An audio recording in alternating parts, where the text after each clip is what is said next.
गिबियावनो बयखौबो बड' निउस इउटुब चेनेलनि गोदान खौराङाव बरायबाय। नोंथांमोननि थाखाय बे समाव माखासे खौरां लाबोदों।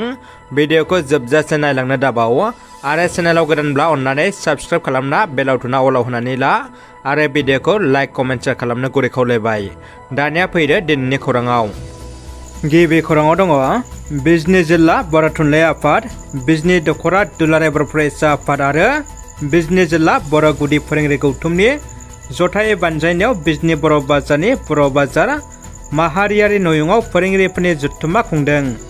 बिजनी जिल्ला बर' थुनलाइ आफादनि आफादगिरि डक्टर गोगोम ब्रह्म कछारिया मासि लानानै दैदेननाय बर' बिजोंनि जेंना फोथांनाय आरो जौगाहोनाय आयदाखौ लानानै खुंनाय फोरोंगिरिफोरनि जथुम्माखौ बेखेवनानै होयो। चिरां जिल्ला एबसुनि बोसोनगिरि राजकुमार मोसाहारिया मेलाव बुंथिगिरि महरै बाहागो लायो। दुलाराय बर' फरायसा आफादनि गाहाय नेहाथारि खनेन्द्र बसुमतारिया बुंथिगिरि महरै बाहागो लानानै बिथाङा फरायसालियाव फोरोंगिरिफोरनि बिफाव, फरायसा दिथागिरि आरो फोरोंगिरिफोरनि सोमोन्दोनि सायाव गुवारै बिबुंथि लाखिनानै बर' बिजोंनि जेंना सुस्रांनाय एबसु आरो बर' थुनलाइ आफादनि बिबान, नाथाय बर' बिजोंखौ फोथांथारनाया फोरोंगिरिफोरनि बिबान जाथारनांगौ होननानै गावनि बिबुंथियाव दाजाबदेरनानै बुंबावो। सावराय जथुमाव बर' थुनलाइ आफादनि गाहाय नेहाथारि मानगोनां नीलकान्त गयारियाबो बुंथिगिरि महरै बाहागो लायो।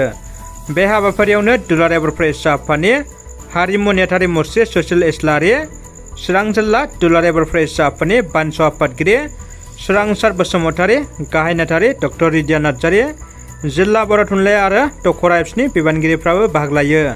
फोरोंगिरिफोरनि जथुम्मायाव चिरां जिल्लानि सिङाव थानाय गोजौ फरायसालिफोरनि गोरायुं, गुदि गेजेर आरो गोजौ फरायसालिनि फोरोंगिरिफोरनि मैखोमै बाहागो लानायजों जथुम्माया मोजाङै मोजां जाफुंसार जायो।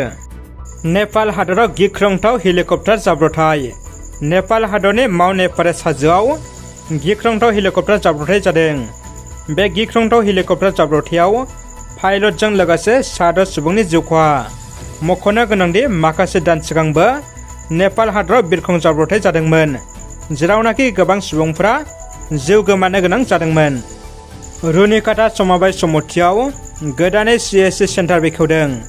2017 मायथाइयाव भारत नाङैनो मोनफ्रोमबो समबाय समितिनि सिङाव मोनफा मोनफा CSC बेखेवनाय हाबाफारिया सोलिबाय थानायनि गेजेरावनो मैयाहाय रुनिकाटा समबाय समितिनि सिङावबो गोदानै CSC बेखेवनाय जायो।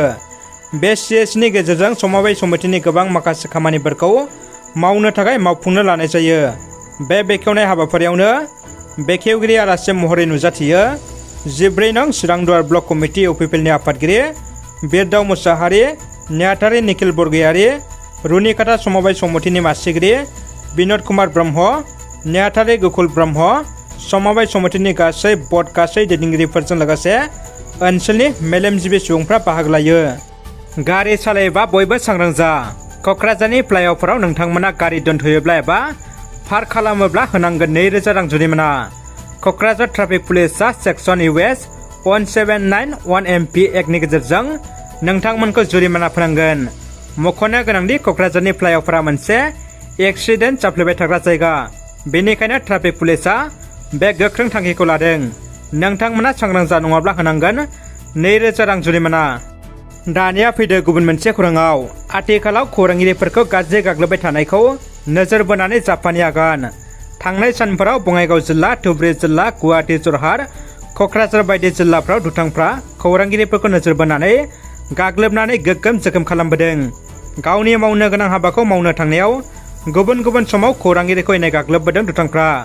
बेबायदि जाथाया दुथांफोरनि बेरेखा गोख्रों साजा एबा राहा लायैनि थाखायनो दुथांफ्रा खौरांगिरिफोरखौ गाग्लोबनो बोलो मोन्दों।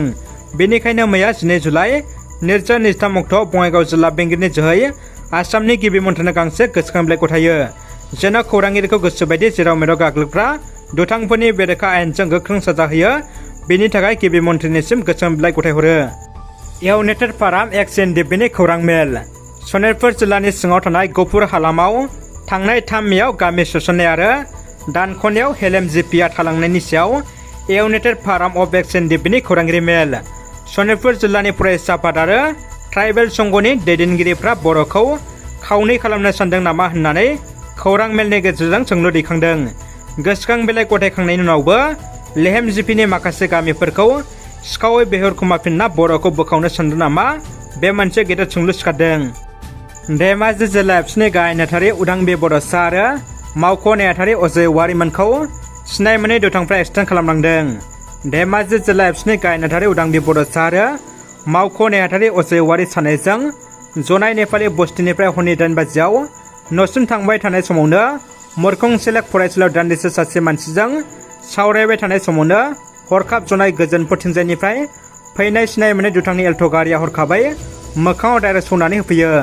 एल्ट' गारिजों सौनानै होनायाव धेमाजि जिल्ला एबसुनि गाहाय नेहाथारि उदांबि बड'साया बांसिनै गाज्रि जोखोम जायो। मिथिनो मोननाय बायदिब्ला आगदा आखाइया गनानै दङ। बिथां उदांबि बड'साखौ लोगो लोगो जनाय देहा फाहामसालियाव थिसननाय जादोंब्लाबो बिथांनि गोब्राब जोखोम जानायखौ मोजां फाहामथाय होनो अरुणाचल प्रदेश पासिघाटआव लांनाय जादोंमोन। नाथाय बिथांनि जोखोमखौ पासिघाटआव हाया होननानै डिब्रुगड़ आसाम मेडिकेल कलेजसिम दैथायहरनाय जायो। दिनै धेमाजि जिल्ला दुलाराय बर' फरायसा आफादनि आफादगिरि थेनजिं, जिल्लानि बोसोनगिरि शिबराम बसुमतारी, जिल्लानि बायदि बायदि बिबानाव थानाय दैदेनगिरि बिथांमोना डिब्रुगड़ देहा फाहामसालिसिम नायहैयो। मख'नो गोनांदि बिथांखौ दिनै डिब्रुगड़ मेडिकेल कलेजाव फुंनि 7 रिंगायाव अपारेशन खालामनाय जागोन। मोनसे खोथाखौ बुंनो नांगोन दि दुथां एल्ट' गारि सालायगिरिया सौनाय लोगो लोगो जोखोम जानाय सुबुंखौ बोखांनो नागारै गारनानै खारो आरो जाथाय जानाय जायगायाव लोगो लोगो थागिबि सुबुंफ्रा नुजाथिनानै सौग्रा गारिखौ लाखिनो नाजाब्लाबो लाखिनो हायाखै। उदालगुरि जिल्लानि खाग्राबारि डिमाकुसियाव 2 कौटि रांनि दानाय लुनाय बिथांखि गायसनदों। आसाम बिधान सभानि बुंथिगिरि बिसि दैमारि आरो बिटिआरनि दावबायसा बर'आ आइजो माहारिया रांखान्थि बिथिङाव जौगागोननि मिजिं खालामदों।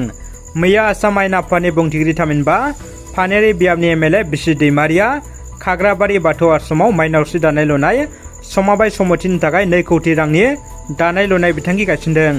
बे हाबाफारियाव जायगानि दावबायसा बर'आबो बाहागो लायो। गायसनथाय बुब्लियाव हेन्डलुम टेक्सटाइल बिफाननि आजिरा मोननाय सामलायगिरि एन राना पाटगिरि, फेरगाव महकुमा बेंगिरि पल्लबी कछारी, मेजिस्ट्रेट लुकास बैस' आरो गोबां जायगानि दैदेनगिरि आइजोफ्रा ज'यै बाहागो लायो। बेनि उनाव बेलासि डिमाकुसनि पश्चिम फटला दावगालु क्लाबनि लांगोनायावबो 2 कौटि रांनि जनजाति दानाय लुनाय समबाय समितिनि मुङावबो गिदिर बिथांखिखौ गायसनो बुंथिगिरि आरो दावबायसा बर'आ। दानिया फैदो जोबथा खौराङाव। क'क्राझार जिल्ला आबाद मावखुलि बानजायनायाव फिसा माइ हाग्रा दाजेमनि गेजेरजों माइ आबादनि फसल दिहुनथायखौ माबोरै आबाद फोथारनिफ्राय दैखाङो लोगोसे बेनि गेजेरजों माबायदि मुलाम्फा मोननो हायो बेनि सायाव आबादारिफोरनो सांग्रांथि होदों।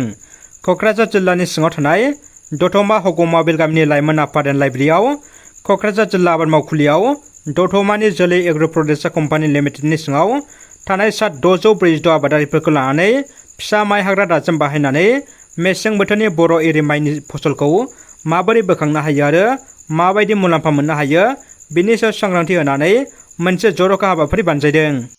रादाबा एसेनोसै लोगोफोर। रादाबखौ जोबजासिम नायनो थाखाय नोंथांमोननिसिम गोजोननाय आरो साबायखर बावबाय। गोजोन्थों।